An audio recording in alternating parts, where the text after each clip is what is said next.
தமிழ்நாட்டிற்கு துரோகம் செய்வது பாஜகவின் வழக்கம் எனவும் அதற்கு துணை போவது அதிமுகவின் பழக்கம் எனவும் முதலமைச்சர் மு.க.ஸ்டாலின் விமர்சித்துள்ளார்.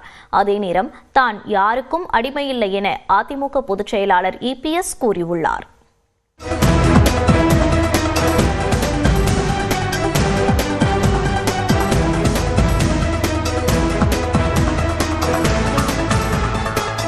புதுக்கோட்டையில் பரப்புரை மேற்கொண்ட முதலமைச்சர் மு.க.ஸ்டாலின் தேசிய ஜனநாயக கூட்டணி என்னும் பேரிடரை பின்வாசல் வழியாக தமிழ்நாட்டிற்குள் கொண்டுவர இபிஎஸ் முயற்சிப்பதாக குற்றம் சாட்டினார். மக்களுக்கான முன்னோடி திட்டங்களை செயல்படுத்துறதுல திமுக தான் ஓஜி ஒரிஜினல்.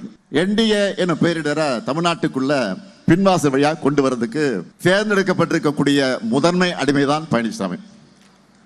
அவர் பழனிசாமி இல்ல, ஆமாம் சாமி, அடிமை சாமி. தொடர்ந்து சிவகங்கை மாவட்டம் திருப்பத்தூரில் வாக்கு சேகரித்த முதல்வர் மு.க.ஸ்டாலின் தமிழ்நாட்டின் சட்டம் ஒழுங்கு குறித்து பேச பாஜக தலைவர்களுக்கு தகுதி இல்லை என்றார். தமிழ்நாட்டுக்கு வரக்கூடிய ஒன்றிய அமைச்சர்கள் அவங்க மாநிலத்துடைய சட்டம் ஒழுங்கு பத்தி பேசலாமா? உங்க பாஜக ஆளக்கூடிய மாநிலங்களுடைய நிலை என்ன நான் சொல்லட்டா? தான் ஆளும் ஒவ்வொரு மாநிலத்திலையும் குற்றவாளிகளை கொண்டாடுகிறார்கள். பாதிக்கப்பட்டவர்களை கொடுமைப்படுத்தக்கூடிய பாஜக காரங்க தமிழ்நாட்டில் பெண்கள் பாதுகாப்பு பற்றி பேசலாமா? அரசே குற்றவாளி கூண்டில் இருக்கும் மோசமான நிலை தான் பாஜக மாநிலங்கள் நடந்துகிட்டு இருக்கு. சிவகங்கையில் திடீரென ரோட் ஷோ சென்ற முதலமைச்சர் மு.க.ஸ்டாலின் திமுக கூட்டணி வேட்பாளர் நடிகர் கருணாஸை ஆதரித்து வாக்கு கேட்டார்.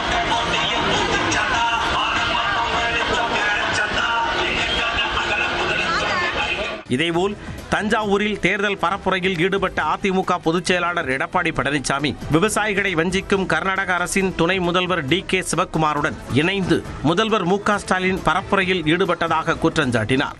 பாருங்க, காவிரி நதிநீர் பிரச்சனை. இப்ப நம்முடைய காவிரி நதிநீரை மேகதாது அந்த பகுதியில் ஒரு அணை கட்டுவதாக அங்க இருக்கிற நீர்வளத்துறை அமைச்சர் மரியாதைக்குரிய சிவக்குமார் அவர் சொல்றாரு. அவரை கூட்டிட்டு வந்து பிரச்சாரம் பண்றாரு. அவரை கூட்டிட்டு வந்து தமிழ்நாட்டுக்கு எவ்வளவு பெரிய துரோகம். தொடர்ந்து திருவாரூரில் பேசிய இபிஎஸ் தான் யாருடைய அடிமையும் இல்லை என்றார். தமிழ்நாட்டை மத்திய அரசு புறக்கணிக்குது. தமிழ்நாட்டை புறக்கணிக்குதான். நிதி கொடுக்கல, திட்டம் கொடுக்கல. கொடுக்கிற திட்டத்தையே நீ நிறைவேற்ற முடியல. கொடுக்கிற திட்டத்தை நிறைவேற்ற முடியல. எப்பொழுது பார்த்தாலும் மத்திய அரசை குறை சொல்லிட்டே இருந்தா மத்திய அரசாங்கம் எப்படி நீங்க கொடுக்கிற திட்டத்தை அனுமதிப்பாங்க? விருதுநகர் மாவட்டம் ராஜபாளையத்தில் தேர்தல் பரப்புரையில் ஈடுபட்ட நாம் தமிழர் கட்சி தலைமை ஒருங்கிணைப்பாளர் சீமான் தமிழ்நாடு தற்குறிகள் நிறைந்த கூட்டம் என்பதை காட்டி தலைகுனிவை ஏற்படுத்தாதீர்கள் என தாவேகா தலைவர் விஜயை மறைமுகமாக விமர்சித்தார். படித்தவர்கள் நிறைந்த நாடு தமிழ்நாடு என்பதை காட்டு, அறிவார்ந்தவர்கள் நிறைந்த நாடு என்பதை காட்டு, தற்குறி கூட்டம் நிறைந்த நாடு என்று காட்டி தலைகுனிவை ஏற்படுத்தாது. சாதி மயக்கத்திலும் மத மயக்கத்திலும் சாராய மயக்கத்திலும் சினிமா மயக்கத்திலும் சீரழிவார்கள் தமிழர்கள் என்ற வரலாற்று பெரும்பலியை துடைத்து எரி. தொடர்ந்து திருமங்கலத்தில் பேசிய சீமான் விழிப்புணர்வற்ற சமூகத்தில் நடிப்பவருக்கே முதலிடம் கிடைப்பதாக வேதனை தெரிவித்தார். பணம் அரசியலானால் அங்கு பணநாயகம் இருக்கும், ஜனநாயகம் செத்து போகும். பணம் அரசியலமானால் பண்பாடும் ஒழுக்கமும் செத்து போகும். அனுமதிக்கப்பட்ட நேரத்தை கடந்தும் பரப்புரையில் ஈடுபட்ட சீமானை தடுக்க முயன்ற காவல்துறையினருடன் அவர் வாக்குவாதத்தில் ஈடுபட்டார்.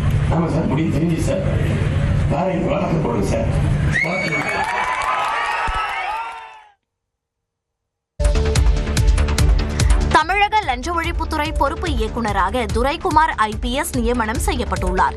தமிழக சட்டப்பேரவை தேர்தலை முன்னிட்டு தமிழக லஞ்ச ஒழிப்புத்துறை டிஜிபியான டேவிட்சன் தேவாசீர்வாதம் அப்பொறுப்பிலிருந்து மாற்றப்பட்டு அவருக்கு பதிலாக ஆயுதப்படை மற்றும் லஞ்ச ஒழிப்புத்துறை டிஜிபியாக சந்தீப் மிட்டல் நியமிக்கப்பட்டார்.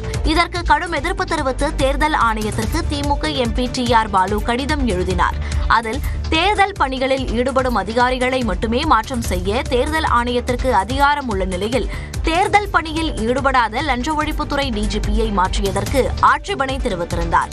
இதையடுத்து சந்தீப் மிட்டல் ஆயுதப்படை இயக்குநராக மட்டுமே செயல்படுவார் என தேர்தல் ஆணையம் அறிவித்தது.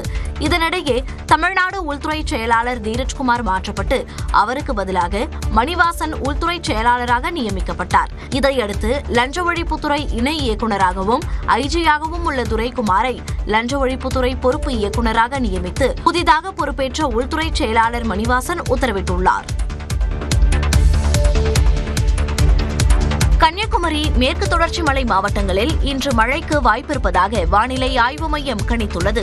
இது தொடர்பாக வானிலை ஆய்வு மையம் வெளியிட்டுள்ள செய்திக்குறிப்பில், ஒடிசாவின் உட்பகுதிகள் முதல் மன்னார் வளைகுடா வரை தெற்கு சத்தீஸ்கர், வித்ரபா பகுதிகளின் மேல் வளிமண்டல கீழடுக்கு சுழற்சி நிலவுவதாக தெரிவிக்கப்பட்டுள்ளது.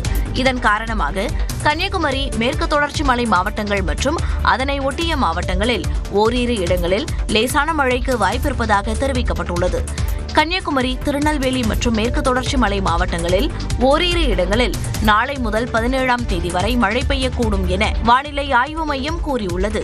அதே நேரம் தமிழகம், புதுச்சேரி மற்றும் காரைக்கால் பகுதிகளில் அதிகபட்ச வெப்பநிலை இயல்பை விட 3 டிகிரி செல்சியஸ் வரை உயரக்கூடும் என வானிலை ஆய்வு மையம் கணித்துள்ளது. சென்னையை பொறுத்தவரை இன்று வானம் மேகமூட்டத்துடன் காணப்படும் என்றும், அதே நேரம் வெப்பநிலை 99 டிகிரி ஃபாரன்ஹீட்டை எட்டும் எனவும் வானிலை ஆய்வு மையம் கூறியுள்ளது. இதனிடையே தமிழ்நாட்டில் நேற்று ஈரோடு, கரூர், மதுரை, நாமக்கல், நெல்லை, சேலம், திருப்பத்தூர், திருச்சி, திருவள்ளூர் உள்ளிட்ட 10 மாவட்டங்களில் வெயில் சதமடித்தது. தமிழ்நாட்டில் லாட்டரி டிக்கெட் விற்பனையை மீண்டும் கொண்டு வருவதுதான் மார்டின் குடும்பத்தின் நோக்கம் என உதயநிதி ஸ்டாலின் குற்றம் சாட்டியுள்ளார். லால்குடியில் திமுக வேட்பாளரை ஆதரித்து பரப்புரை செய்த துணை முதலமைச்சர் உதயநிதி அதிமுக வேட்பாளரை விமர்சித்தார். எதிர் வேட்பாளர் யாரு உங்களுக்கு தெரியும்? அதிமுக சார்பா லாட்டரி டிக்கெட், அவங்களுடைய குடும்பத்துடைய ஒட்டுமொத்த நோக்கம் என்ன தெரியுமா?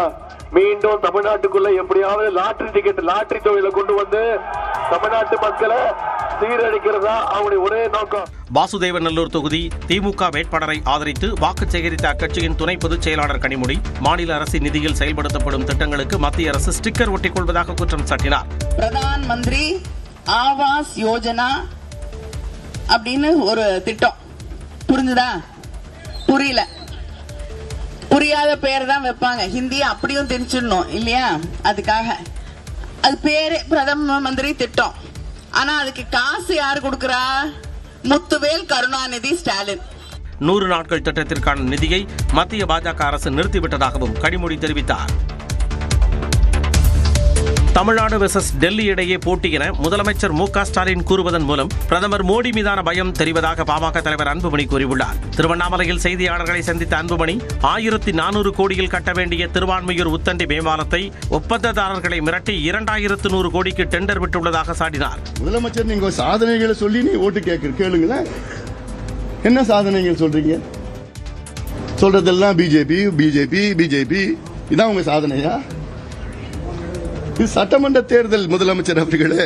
தஞ்சையில் எடப்பாடி பழனிசாமியுடன் இணைந்து பரப்புரை செய்த அமமுக பொதுச் செயலாளர் டிடிவி தினகரன், ஸ்டாலினும் உதயநிதியும் தங்களை டெல்டாக்காரர்கள் என்று கூறுகிறார்கள் எனவும் அவர்கள் உல்டாக்காரர்கள் என்றும் விமர்சித்தார். ஸ்டாலின் அவர்கள், அவரது மகன் உதயநிதி ஸ்டாலின், நாங்கள் எல்லாம் டெல்டாக்காரர்கள் என்கிறார்கள். அவர்கள் டெல்டாக்காரர்கள், உல்டாக்காரர்கள்.